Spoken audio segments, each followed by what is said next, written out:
Somalia is an underdeveloped country off the east coast of Central Africa. There has been much turmoil surrounding the country's current political state, and citizens throughout are suffering because of it.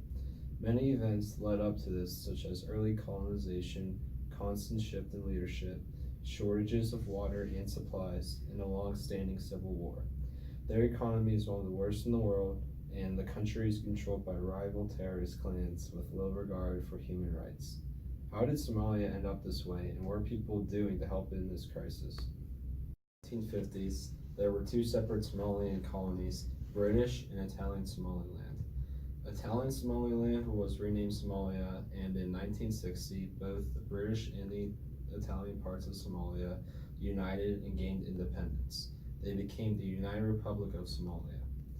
A border dispute with Britain resulted in fighting, and they lost their diplomacy until 1968. The president, Shamark, was assassinated, and Mohammed Sayed Bear maintained power with the coup. There was a drought that caused turmoil, all while Somalia attempted to invade parts of Ethiopia. Sayed Bear was removed as ruler after Somalian troops were pushed out of Ogaden and opposition emerged. Clan warlords began to take control over country in the 1990s. The government had little power.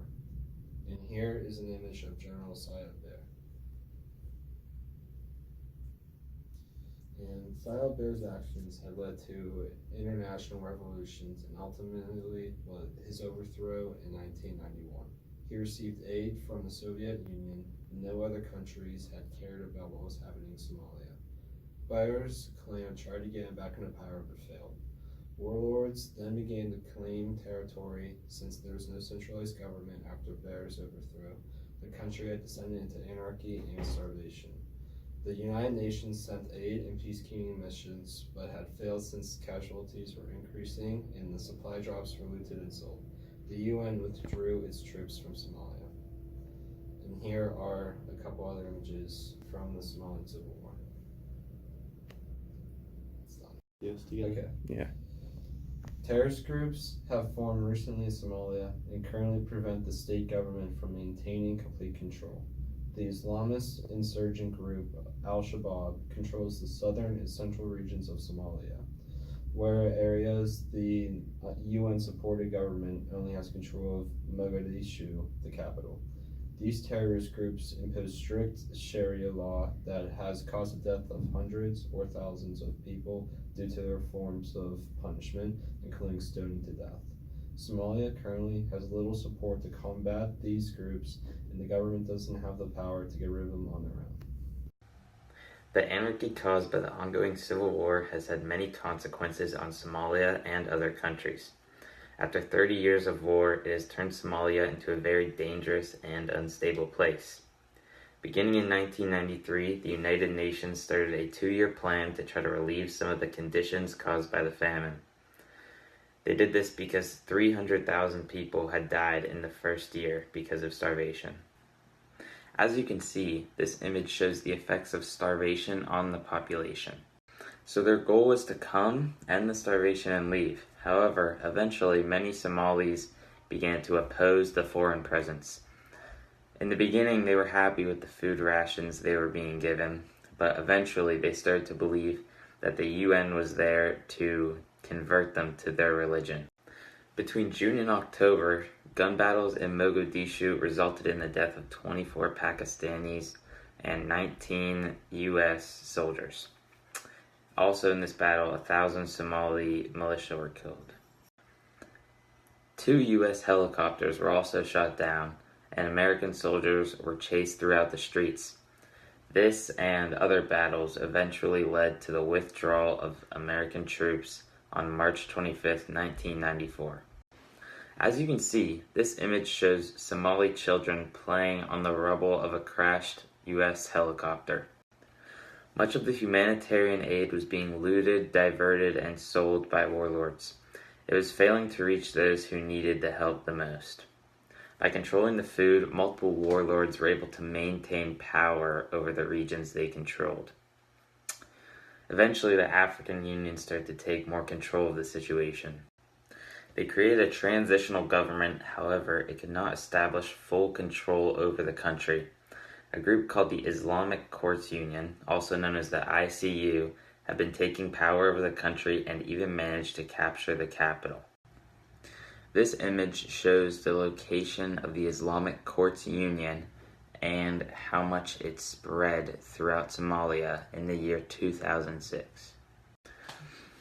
Their growing power led to conflicts between them and other faction members of Somalia.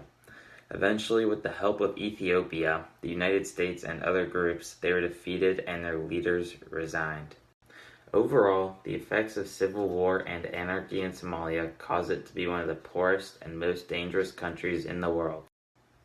The population of Somalia continues to live through horrible conditions and physical abuse by tribal leaders at war. Improvements made. Although the conflicts in Somalia have caused havoc throughout the country in the past couple of decades, the country has made small improvements. Compared to other countries, Somalia is still one of the worst overall. Somalia's people have somehow found a way to get by without a government. The living standards have increased slightly since the UN's intervention. Also, the GDP of Somalia has been rising even without a government set in place.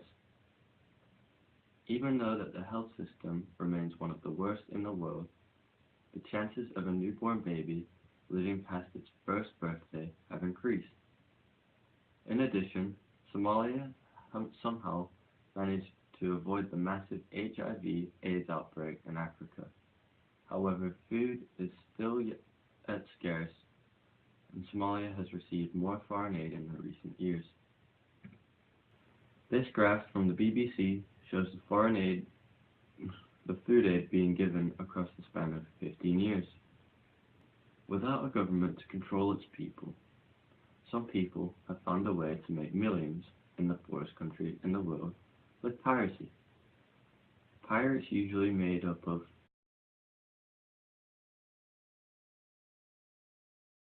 a few armed men patrol the coast of Somalia and hijack supply ships.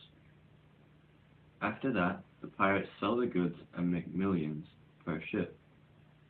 This could be a partial reason for the GDP increase in Somalia, considering the average ransom per haul is approximately $2.7 million. In the years between 2005 and 2012, the total haul in ransom payments is estimated to be between $339 million and $413 million. The average payment per person was between $30,000 and $75,000. Outside investors have usually fund these pirates on their expeditions and receive partial payment. Warships are deployed just off the Somalia coast, but this does not stop the pirates as they hijack ships in bodies of water such as the Indian Ocean, Gulf of Aden, the Red Sea, and the Omani waters. Nothing is stopping the pirates in Somalia because there is no government to control them, but precautions are being taken by providing supply ships with private security teams to fend off against the pirates, along with the foreign warships. Somali piracies have significantly decreased due to foreign powers taking action and stopping these pirates before they act. Solutions to the Civil War and Government. Somalia will likely remain in a disastrous situation for a long time. Without strong control over the region, the terrorist groups and clans will continue to fight and create a war zone that civilians have to live in. Fighting in these areas is expected to continue for a long time, as the people in Somalia are regarded as very honorable and reluctant to accept defeat. The government does not seem to have the power or ability to stop the rival warlords on their own, but there must be a solution to fixing Somalia's situation. Solution 1. Leaving Somalia alone. This solution is expected to work for Somalia at some point, as either the warlords will become tired of fighting or they will drive each other out. This would allow for a much more stable government to take control of the country while the area has a gap in leadership, such as the government controlling the capital Mogadishu. However, some drawbacks of this are the amount of time it would take and the violence that would occur. No one is certain of how much longer it would take for the fighting in Somalia to die down on its own. Even if it is relatively quickly, the violence caused by the warfare would be excessive and most likely would not be worth it. Solution 2 is outside intervention. A more powerful outside government intervening in Somalia has seemed like the only viable option for a long time. This would provide much more resources and defense against terrorism and warlords in Somalia. This would give Somalia a chance to implement a better government structure after the situation is more peaceful. However, there are many drawbacks to this as well, like the fact that the UN and the United States had to withdraw from Somalia several years ago. This would likely discourage them or other countries from intervening again, as the situation has not changed much since then, and there is no guarantee that it would be worth it for these countries. Another issue is that it is difficult to transition from an outside government or military to a completely independent one. Solution 3 is to follow the lead of Somaliland. The surrounding outskirts of Somalia contain Somaliland, which is a much more peaceful and structured nation-like area. Somaliland wishes to secede from Somalia, but they might be a part of Somalia's solution.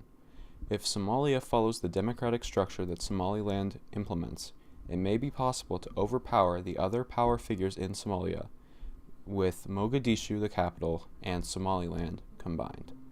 The drawbacks to this is that there is no guarantee that the leaders in Mogadishu would want to follow the lead of Somaliland, as they would have to give up their power and control, and there is no guarantee that this strategy would completely wipe out the warlords controlling a huge part of Somalia.